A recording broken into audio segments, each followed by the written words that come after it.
ওসির সাথে এসপির সাথে কথা বলেছি, এটা মোটামুটি একটি সাজানো মামলা, সবাই বুঝে, কিন্তু হচ্ছে ওসি এসপি অসহায়, তাদেরও কিছু করার ছিল না, কারণ হচ্ছে একটা সিন্ডিকেট, তারা যেটা বলছেন একটি রাজনৈতিক দলের নির্দিষ্ট একটি সিন্ডিকেট তাদেরকে বাধ্য করছে, এবং হচ্ছে যেহেতু মামলা আছে তারা ওনাকে অ্যারেস্ট করতে বাধ্য হয়েছে।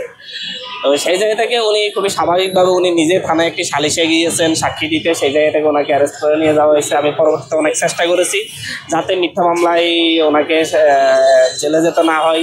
আমি সর্বশেষ এমনভাবে বলেছি, দেখেন আপনারাও বুঝেন আমিও বুঝি যে উনি খুবই নিরপরাধ মানুষ, এবং এই নিরপরাধ মানুষকে সাজিয়ে থানায় প্রেরণ করা, জেলে প্রেরণ করা হচ্ছে, আপনারা যাই ইচ্ছে আপনারা সর্বোচ্চটা করেন।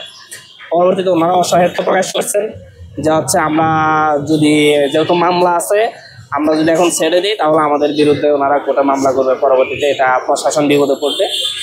এরকম অনেকগুলো মামলা চলে হাতে হাতে বিভিন্ন জায়গায়। আমি আমার এলাকার একটি জায়গায় গিয়ে জেনেছি একজন অ্যাডভোকেট নিজেই বিভিন্ন মামলায় মানুষজনকে সাজানো মামলায় ঢুকিয়ে বিভিন্নভাবে টাকা পয়সা নেওয়ার চেষ্টা করেন, বিভিন্ন মানে মামলা বাণিজ্য যাকে বলে আর কি।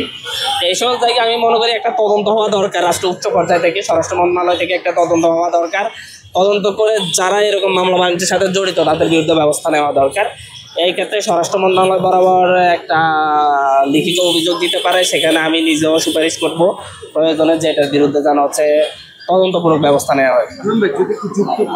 সাংবাদিকের বাবা নিরাপদ নয়, তার সাথে এরকমটা যদি হয় সাধারণ মানুষ কতটা নিরাপদ? দেখেন, সন্ত্রাসীদের কাছে শুধু সাংবাদিকের বাবা না, আমি হান্নান মাসুদও নিরাপদ না। আমার উপরে হামলা হয়েছে, আপনারা দেখেছেন, এবং কিভাবে হামলা হয়েছে সবাই দেখেছেন। আসলে সারা দেশে যে চাঁদাবাজি দখলদারিত্ব শুরু হয়েছে, যেভাবে মামলাবাজি শুরু হয়েছে একটি নির্দিষ্ট গোষ্ঠী কর্তৃক, সেখানে আমাদের এই দেশের মানুষ নিরুপায় হয়ে পড়তেছে। ধীরে ধীরে তারা আরেকটা ফ্যাসিজমের কষাঘাতে ফ্যাসিজমে আবদ্ধ হতে যাচ্ছে। তো এটা থেকে মুক্তির জন্য আমাদের সবাইকে একসাথে লড়াই করতে হবে, সংগ্রাম করতে হবে। প্রশাসনকে আরও বেশি উদ্যোগী হতে হবে, স্পেশালি সরকারের বিচার ব্যবস্থাকে আরও বেশি উদ্যোগী হতে হবে। আচ্ছা ভাই, যদি একটু জানতে চাই যে এর আগেও যখন প্রশাসনের সাথে এমন ঘটনা ঘটতো, যখন সাংবাদিকরা যাইতেন বা প্রশ্ন করতেন, তারা বলতেন অর্থাৎ 5 আগস্টের আগে যে তাদের কিছু করার নেই, আসলে মামলা নাম উঠে গেছে, গ্রেপ্তার করতে হবে, এখনো সেই একই হাঁটছে প্রশাসন। আসলে কি পরিবর্তন হলো, বা 5 আগস্টে আসলে আমাদের জন্য কি নিয়ে আসলো বা দেশবাসীর জন্য আসলো? সেই যে আপনার আমলাতন্ত্রের যে সমস্যা, সেই সমস্যা রয়ে গেছে, গিয়ে রয়ে গেছে। একদল হচ্ছে আপনার জুলুম করে গেছে, আর একদল জুলুমের জন্য তৈরি হচ্ছে বা জুলুম শুরু করে দিচ্ছে ইতিমধ্যেই। সেটা আসলে বাংলাদেশে আইনি কাঠামোর তো কোনো পরিবর্তন হয়নি। আমরা আইনি কাঠামোর পরিবর্তন চেয়েছি যাতে মাজলুমরা নিরাপদ থাকে।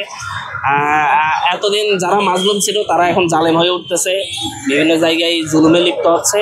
আমরা এটার নিন্দা জানানো ছাড়া এখন আমরা কিছু করতে পারছি না। আমরা একটি সামাজিক আন্দোলন গড়ে তুলতে চাচ্ছি, রাজনৈতিক আন্দোলন গড়ে তুলতে চাচ্ছি, যার মধ্য দিয়ে এই বস্তা ফসা রাজনৈতিক ব্যবস্থা এবং বস্তা ফসা আইনি ব্যবস্থা মূলোৎপাটন করে নতুনভাবে আইনি কাঠামো তৈরি করা হবে, নতুন রাজনৈতিক ব্যবস্থা তৈরি করা হবে। সব মিলিয়ে আমরা আশাবাদী যে আমরা এটা পরিবর্তন করতে সক্ষম হব। তবে লড়াইটা হয়তো দীর্ঘ হচ্ছে, যে লড়াইটা স্বল্প সময়ে আমরা করতে পারতাম, সেই লড়াইটা বিভিন্ন বাধার কারণে আমরা সেই সমস্যার সমাধান আমরা বিভিন্ন বাধার কারণে করতে পারিনি। তবে আমরা একসাথে আমাদের লড়াইটা চালিয়ে যাচ্ছি।